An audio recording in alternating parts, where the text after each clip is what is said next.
Well, good morning, YouTube, on a thirsty Thursday. It's dark. It's still dark out. Is that light? Yeah, it's still dark out. Good morning. Good morning. Hey, I was laughing. I'm out of control already. I'm gonna try to tone this shit down before I gotta wake up my kids. Thank you. Joking. I just told you guys yesterday to go away. On live, they were gone. I was like, that's what you get. That's what you get for just subscribing to somebody without even knowing who they are. They probably did. They're like, oh, this is a really funny meme. Let me just, you don't know what you're getting into. Back up. Back up. Just because you got a taste of my dark humor doesn't mean you can handle my darkness. Get away.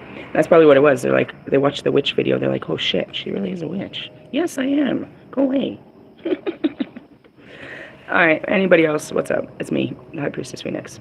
The witch. I'm clowning. Logic shared this promo yesterday that, I mean, I keep There's certain parts of being an artist that really just suck ass. You just, like, you gotta do it. It's like, this is that part, you know what I mean? This is the part where the beat breaks down. Not everything about being an artist is great. It's not all great. Anyways, promotions, reels, you know, pushing your music, making it sound like you didn't make this a year ago and you're still super excited and you want everybody to hear it every day is hard to do.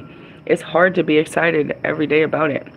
But it's even harder to make somebody, I have a marketing major, but it's really hard to make somebody excited on something that they don't know what it is and make them want it.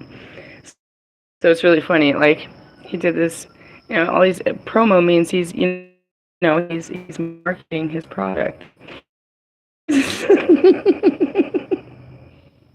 He dropped this reel. I love him when he's real. That was worth, dude, that could have been a Super Bowl fucking commercial. It was so good. Seriously. And what was it? Just him? Just being real? Like, start the camera. Let me see what I can do with this. She's all, Ultra 85. It's out now. In the earth. That made me laugh right there. It's like, yeah, you got to tell him it's out. But he's like, it's out there. It's in the planet right now. Like, that's cool. He says it. Dog starts barking. So, shut the fuck up, Carl. That was the best part of it. You had me at shut the fuck up, Carl. I couldn't even. And then he ends the video by sucking spit back into his mouth. Talking about white girls be like. And this homeboy, bump this shit or die, motherfucker. As far as creativity, that was the best. And why was it the best? Because nobody could ever be so funny. And why was it so funny? Because he was just like himself.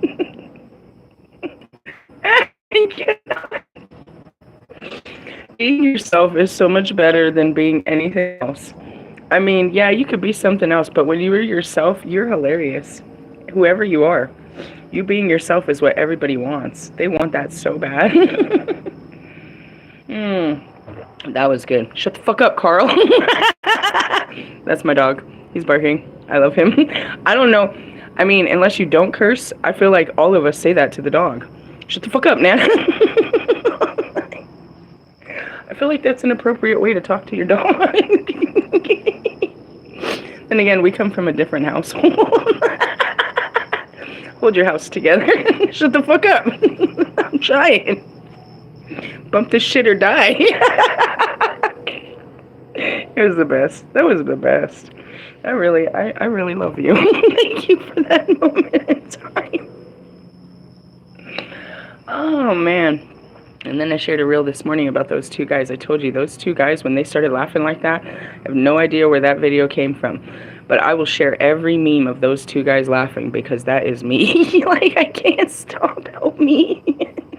If you hear my laugh, it's going to get worse. Sometimes I do. I laugh at my own laugh. I'm like, do you hear this laugh that's coming out of me? Oh. Okay, what was I going to talk about? Well, I think the biggest part was that,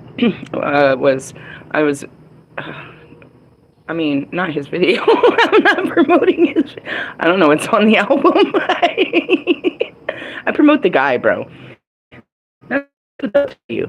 You know what I mean? In the end of the day, it's not so much the product that you're pushing. I sold bunk fucking knockoff perfumes all over the fucking US. They weren't buying bunk knockoff, and I sold it to people that had, you know what I mean, fucking bottles of, you know, Armani and fucking all of this other stuff, Polo and all of it. I sold it. They weren't buying the fucking shit I was selling. They were helping out the hustler. They respected the game, bro. It was never what I was selling them. Is that I was selling me. I was giving them a show. It's part of it, you know what I mean? It's part of the whole act. Is they're buying the act, you know what I mean? Because really, you can act a fool anywhere. But why do you go to your specific gas station? There's a gas station everywhere. Why do you go to your specific liquor store? Why do you go to your specific places? Because truthfully, you can get that service or that product pretty much anywhere. Almost anywhere. You go for the people. You choose of your heart after making a connection with a person to go for that. 7-Eleven's gonna make money off of you anyways, but you go because you like the lady that works behind that counter.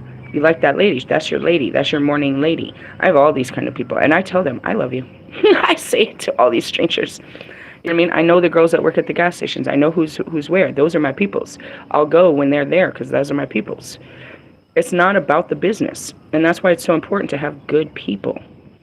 You can train a monkey to do these jobs. And I literally I couldn't believe that, Kevin. I worked at the hotel, and my boss, Kevin, had a degree in hospitality. He literally went to college to learn, you know, customer service, if you ask me. I know there's a better statute to it, but I can tell you it got him nowhere. He went back home, married a girl, and does, you know, actual manual labor. All that college degree and all that shit took him nowhere. He looked great in a suit. We all did working at the hotel. We looked great, dude. That was the best part. I was thinking about you, Bobby, and those fucking pants. He filled those pants so well. Oh, God. It was danger waiting to happen. Danger waiting to happen. A tight pair of fucking pants and a fucking purple fucking button-up shirt. I was gonna go crazy. And the crowd goes crazy. Anyways, talking about I went to college to learn how to fucking deal with people, and I worked with the guy. He couldn't stand them. The boss ahead of him, Steve, always said, he's like, in order to be good at sales, to be good at customer service, you have to be the best actor ever. I was like, no, you don't. That means you're fake. That's what I said. I'm a people person. I'm just good with people. And that's why I'm good working in customer service. Because, yeah, I can do the job, but really, I can keep the people chill while we get the job done. That's, you know what I mean? That's the real craftsmanship to it. So going back to it, who gives a fuck what he was talking about? It makes you want to learn after you talk to him. You're like, you sit down and have a conversation. I want to hear more about this person. This person was very entertaining. I want to know more about what the fuck they're talking about. And that's just funny. That's logic right there. And then I saw this too. He's all swag, super swag, swag, swag, swag. I was like, if I sat down with you two and we started smoking, we'd never get up. This is dangerous. You two are dangerous. Fucking Three Stooges. This is dangerous. You better put that spit back in your mouth. If you do that around me, I'm gonna throw up. White girls be like, let me show you what white girls be like. He's so fucking funny. And then the shoes, all the Nikes this guy, all the Jordans he wears, go check out which ones he put on. I love it. I fucking love it. Yeah, I'm not a fucking sneakerhead, but I know what's up. I didn't know what the 23 was for hell. Funny things. Okay. We cleared out the fun stuff. Let's get to the real stuff. What's the real stuff? I'm trying to think. I feel like there was really something I was supposed to say other than laughing. It's a better type of laugh. I'm not laughing down. I'm laughing up. How's that work? I don't know. We're not making fun of. We're enjoying it. He made it to be funny. He's just funny. You guys should have seen that video. He made two of the best videos. I love them. He made a music video where he was running around in his Fruit of Balloons and with his man bod. I thought it was the best thing. He just made it in his backyard. Then he made this other promo with Juicy J. I never ever liked Juicy J until that promo. I don't think I still like him, but I liked the promo. I like that he likes you that much. His excitement on you made me excited on you. It's my best friend, Juicy J. You mean like that guy? Yeah, that guy. He's my best friend. Okay, cool. If you like him, I guess he must be cool. There's gotta be something cool about him. And I mean, like a check. It's like, you know, if you don't like your friends' friends, then there's something going on here. And why can't your friends have other friends? What's up with their friends? You can usually judge a friend by his friend. Who's your friends? You ain't got no friends. No, I don't. It's something I do. It's just like breathing. So I shared in my shorts. It was a whole mess in my shorts. I made a mess in my shorts. It was Spider-Man, and it says, when people ask you how are you still single, it's not something I do. It's just like breathing.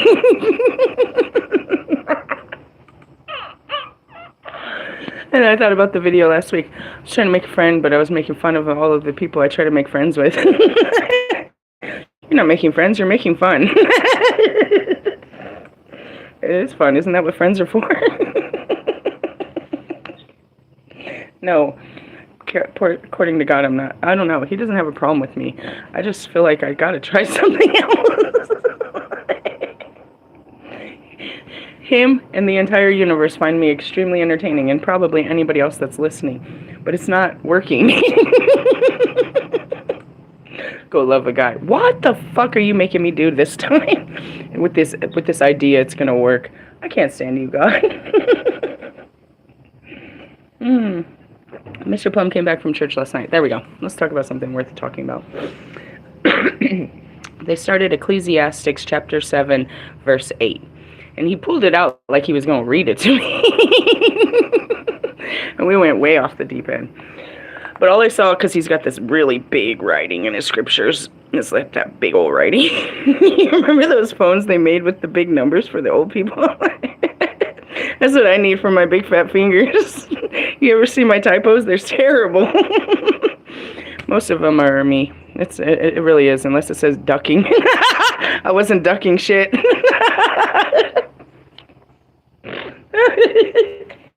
I'm so funny, right? You think I wouldn't wake up this funny, but I wake up like this. Till somebody tries to mess with me, and I gotta be all Lilith for a minute, and then I go right back to right here, laughing at you again. In my quiet place. Anyways, all I saw is I looked down and something, and it said something about slow to anger or something. I don't know what really started the conversation, to be honest. You can go read the Bible and go find out where it takes you. It takes me all over the place, universal places. Anyway, so we ended up having this conversation, and I told him what I ended up saying in my reading about how God creates all this fucking chaos, right? I was like, God put that tree there. God commanded. He had nothing better to do than to watch these two children. He put the tree there. He let all of this go down. And so then he pulls his book all the way back to Genesis. I think it was chapter 3. And he reads about Jesus. Something about Jesus is in Genesis of chapter 3. Meaning, in the beginning, there would have been no need for Jesus if there was no sin. Do you understand that? You know, and as fucking disgusting and annoying as he makes my life, he does it to yours too. Now that's where I go back to it. You know, yesterday I had a moment before Mr. Plum. I was just crying. I'm like, I've been feeling it, the rejection. He made me feel the rejection, the outcast, the fucking persecution of being me. Lovely, thanks God. I appreciated those 3 days of fucking headaches. I literally did. I could pull it out, but I couldn't really pull it out. I just had to feel it. That's it. You can't force yourself out of your feelings. You just got to feel them until they go away. Or until you've alchemized them is what it really means. So anyways, I was telling him that. I was like, yesterday he saw me in the middle of the day and I was just crying. I'm like, God has fucked me. Literally. I mean, literally. He did all this. He fucked me. I can't do anything. These people, you know what I mean? Housing, I gotta be honest, I never told anyone this, but Mr. Plum knows it. We and him have already talked about it. What happened with housing? They discriminated me, good dude.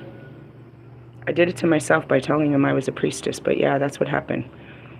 Why am I not in a house? Because they're discriminating against me, right? As far as the jobs here, that's the same thing. You know, the police let me live here, but the people aren't going to let me make a life out of here. I can't go into the churches. You know what I mean? Everywhere I do go, I'm very well, you know, there's the witch, there's the girl. There's, 5,000 people in this town. Okay? Everybody is everybody. They're all related to everybody. And everybody, you know, if you're not cool with everybody, then you're not cool. It's just not cool. So ultimately, my hands are, that's what I told Mr. Plum. My hands are tied behind my back. They literally are. I can't go force someone to give me a job. And I can't go force open a house. He's tied my hands. Now remember what he did, though, in the beginning of this month. He sat me. He gave me everything, Mr. Plum. He gave me all my... I'm sitting there on a Monday. I've got my business cards. He gave me a bunch of fucking food stamps. And I'm going to buy a bunch of food and give it out to the people. I have this whole fucking plan that he gave me. He gave me this plan. I didn't come up with this on my own. So I'm sitting there on a Monday. I'm supposed to do it on a Thursday. Ew, it's time to wake up. Fuck. Just kidding. I've been up for a long time. I gotta go wake up the kids. He gives me this whole plan. And I sit there on Monday and I pray. And Mr. Plum watched the whole thing. He watched the whole thing that Monday. I come to him and I said, all right, God, now what? I'm ready. Sit down. You're not doing this. What? Now, this is the whole point of the story before I go wake up my kids. He walked me into it. Had me, you know what I mean? And that's that trick or treat he always plays with you. He gets you dressed up to play the role. He wants you to be this role. He wants you to think you can do this. He wants you to do this. You deserve to do this in your life. Little shit. Go talk to that guy. I could never talk. Bitch, go talk to that guy. Go talk to that guy. Go talk to that guy. Shit like that, right? So anyways, he wants me to get ready to launch my whole event. Get ready. You're going to do it. This is it. And then you go to do it. You're all ready. He says, all right, pack it up. What? I just wanted you to know what it felt like to do it. You'll do it, just not here. Not now. Now, fuck you, God. What the fuck are you talking about? You heard me. You did all this just to get me ready? But now you're ready. You know what it takes. I'll tell you when. Oh my God, God, are you serious? Same thing with the twin flames. Go love this guy. I swear he's going to love you back. I swear to you. Are you sure, God? Are you sure, God? This is bad, God. I swear. And then in the middle of it, he'll say, all right, it's time to leave them. God, I just wanted you to see that you were worth loving and you could love them and it's time to go. Oh my God. He walks you into the chaos, you guys. Now, he's walked me into this, and he'll walk me out. Because the truth is, and that's what I had to remind Mr. Plum, when I first got here, in that week, he walked me into housing. He walked me into the job. He took my car. He gave it right back. I had no money. He gave me thousands.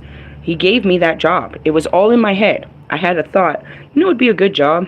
Overnight stalker at Walmart. The very next day, Mr. Plum says, hey, they have an overnight job as a stalker at Walmart. I do the application that night. The very next day, they interview me and I get the job. It takes me 2 weeks to actually start the motherfucker, but I got the job. God gave that to me. And then God said, quit the job. I fought him on it. I didn't want to. He said, quit the job. So I quit the job. God giveth, God taketh. God brought me here, he'll bring me out. This is a test. This is a test of the national broadcast system. Meaning, when things are at their worst is when you got to lean on God the most. He will bring you to your knees just so you can turn to him. He is a God with a magnifying glass.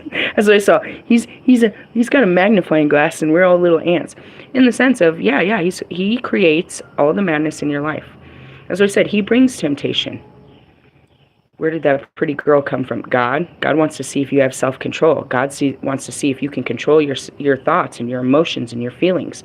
So he's going to put something in front of you that's going to tempt you. The devil didn't do this. God's the one, sicko, eating the popcorn. And all your ancestors, they're like, fuck, please don't do this again. He's watching. He's doing it again. That's it. He just plays games with all of us. That's it. He does. God giveth, God taketh. Speaking of which, I gotta go. I gotta go wake up the kids. Because the sun is up and stuff. But, you know, whatever he's doing, he's just doing it. Just go with it instead of fighting him and understand what he's doing and what he's trying to teach you. You know what I mean? I don't like this. And that's what I said. It was cool for a couple weeks, Mr. Plum, but this is almost a month where I've had to sit still. My skin is fucking weary. Think about it. I was like, even, you know, Jesus had to just sit there, and his skin was bleeding. Just sit there waiting on God. Hey, you coming anytime soon? The fuck am I doing here? I was like, and you've seen what he's doing. He just keeps coming and dropping off little bits of money and saying, I'll be back. This is a terrible father right now. He's I don't know what he's doing. He's working. But he'll get me out of here. He knows I can't make a life here. He's making me a life somewhere else. But right now, I gotta just sit here in the life that he has made for me. You know what I mean? You can say that I did this. Everybody will. But I didn't. I followed my Lord straight into darkness. And that's what I said. He walked me straight into this. Into chaos. Into darkness. Into the unknown. And that's where he wants you to be. The Garden of Eden is the unknown. Where he is God and you're not God. Where he decides. Where you're guided by him. You know what I mean? And yeah, my skin is like, you should do something. I'm going to play God now. I'm going to take over. I have a better idea. I have no idea what to do now. What have you done, God? I've put in my application. These people aren't, you better do something, God. And that's it. You make him God. And you hold him accountable to being your God. And you don't be God, is the point of it. And that's hard because, you know, we know better. I know what I could do. I really don't. What could I do? I could use my force and go fucking force my resume all over this town. Use my gift of gab. Do all of this. But even then, that's weeks of a paycheck and all this stuff. I don't even have what it takes. You know what I mean? Stuff like that. I do. They're supposed to call me. And that's why another thing too. They're like, we'll get back to you next week as far as starting on the job. I could be stressed out, but this town moves at molasses asses, bro. Truthfully. They really, really do. You're like, are you gonna do anything? I've learned to slow my roll too, but even then you're like, well, can we start moving? So anyways, I gotta go wake up the kids, but that was the point of the story is chaos and confusion is all God. There's no such thing as the devil. He creates the chaos so he can, he's telling a story. He's making your life an adventure. Without conflict, adversity, chaos, you know what I mean? Without all of that, you just live happily ever after. If you want that, then go back to the garden. And even then, that's not true. I say here all day, and that's what it means. So let God be God. Let him do this. It feels terrible in your skin. You've never not been in control. But that was the problem with the apple, is I know better. I know. Hey, I know I gotta go. Laters.